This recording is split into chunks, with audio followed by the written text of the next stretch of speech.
चला तर आज आपण पापडाची भजी बनवूया। त्यासाठी इथं 1 कप बेसन, 1 चमचा तांदूळ पिठी, चवीपुरते मीठ, हळद, लाल तिखट, थोडासा हिंग आणि थोडासा बेकिंग सोडा, थोडेसे जिरे, थोडासा ओवा हातावर क्रश करून घ्यायचा आहे, तो घालायचा आहे। सगळं व्यवस्थित छान मिक्स करून घ्यायचं आहे। त्यात पाणी थोडं थोडं घालून भजीला आपण जसे पीठ मळतो तसंच पीठ मळून घ्यायचं आहे। थोडंसं पातळच ठेवायचं आहे, फक्त पापडाला वरून कोटिंग झालं पाहिजे।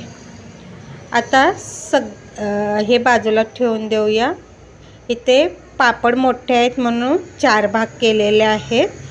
आता एक एक पापडाचा पीस पिठात बुडवून तळून घ्यायचा आहे। पहा किती टम फुगलेले आहेत। पापडाची भजी तयार आहे।